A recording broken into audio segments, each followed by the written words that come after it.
Welcome to the third module in this self-help program for social anxiety. In this module, we'll go through a cognitive model of social anxiety that forms the basis for the rest of the self-help program.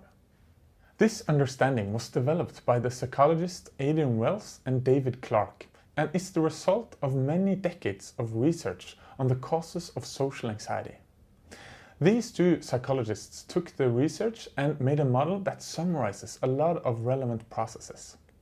We'll start with an example. Let's say that Peter suffers from social anxiety. He has difficulties in situations where he fears that others will evaluate him negatively. Peter is a student and he's now been given the task of giving a presentation to his fellow students. Usually he avoids all presentations, but this was a compulsory part of the course. As Peter is preparing to begin his talk, he can feel his anxiety rising rapidly. Our starting point is thusly the situation that generates social anxiety, that is the presentation. This situation triggers a host of catastrophe thoughts he has associated with this kind of situation, like we briefly mentioned in the last module. We then draw an arrow in this direction. In this module, arrows are very important because they mean that something triggers or affects the other. He thinks that he must avoid seeming scared or nervous because then the others might think he's weak, strange or pathetic. He notices that he's blushing and that his hands are trembling, and he assumes that these experiences are very apparent to the people watching. Then comes a catastrophe thought. What if I become completely paralyzed by fear and unable to think or speak? What will my fellow students think about me then? These catastrophe thoughts affect Peter's attention. Instead of focusing on the task, that is the presentation, most of his attention goes on himself, to keep himself in check, make sure nothing goes wrong. This self-focus has several aspects. Among other things, Peter gets a mental picture on himself, shaking and blushing. He also thinks about how the others are perceiving him, making it even harder to concentrate on the presentation. Overall, this self-focus reinforces Peter's catastrophe thoughts, so we'll put an arrow back here again. In this situation, Peter uses some strategies that he believes will stop the situation from escalating in the wrong direction. These are what we call safety behaviors, because they are strategies that Peter feels are making him safer and more secure in the face of what he fears, aka his catastrophe thoughts. Among other things, he looks down at the sheet all the time.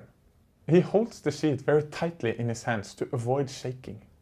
He speaks quietly to prevent people from hearing his voice cracking. And he tries to internally rehearse every sentence before saying it out loud, to avoid saying something wrong.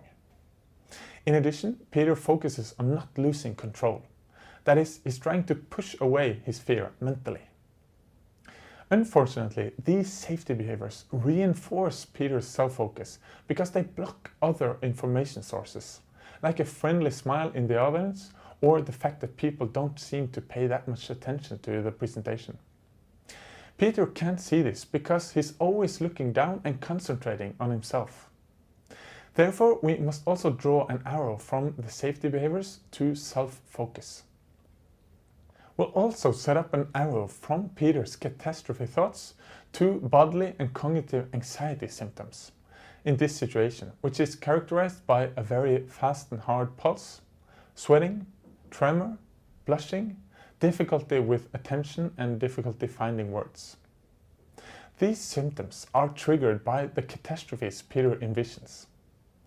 The bodily and cognitive anxiety symptoms reinforces Peter's self-focus, so we need to put an arrow here. We must also insert an arrow from the safety behaviors to Peter's anxiety symptoms. The reason for this is that the trembling in his hands is aggravated when he tightly grabs the sheet.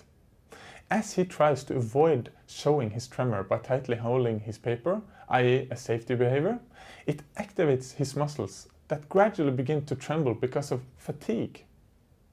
Another example is if Peter puts on a thick sweater to hide sweating, but that the sweater ends up making him warmer and thusly making him sweat more. We also need an arrow back again, because Peter's safety behaviors are engaged when he's experiencing symptoms of anxiety. The last arrow we need goes from the security behaviors up to the social situation, because the most common security behavior is simply to avoid social situations altogether.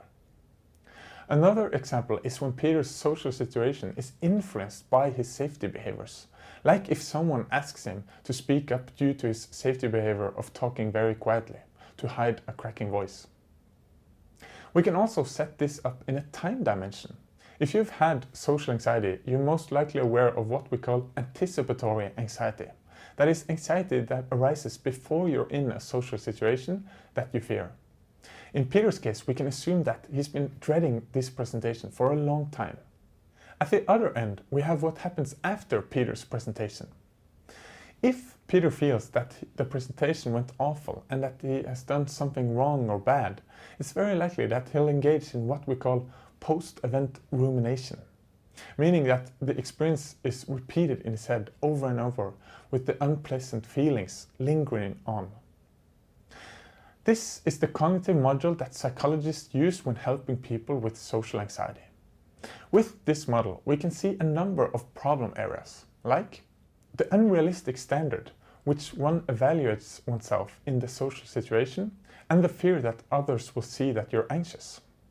The vicious circle between social anxiety and self-focus, the security behavior that maintains the social anxiety, the interpretation and assessment of bodily sensations, and lastly, post-event rumination and anticipatory anxiety before and after a social situation.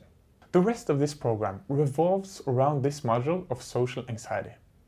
Lucky for us, there are exercises that can be customized to influence these processes, and that's the plan for the following videos. It's important for us to point out that this is not a simple task. It involves hard work if you want to succeed. But if you put in the work, then you can expect a life where you're free to do what you want to do. We say this because a lot of people with social anxiety have lost the hope that any change is possible. And that is both very sad and completely wrong. Your homework assignment is to complete your own version of this module. This will serve as an important guide through the rest of the program. Use examples and experience from your life, and review the cognitive diamond that you filled out in the previous module. See the video description for a worksheet. In the next module, we'll introduce exposure therapy, which is an effective method to combat social anxiety. You will find a link to this in the video description. See you later.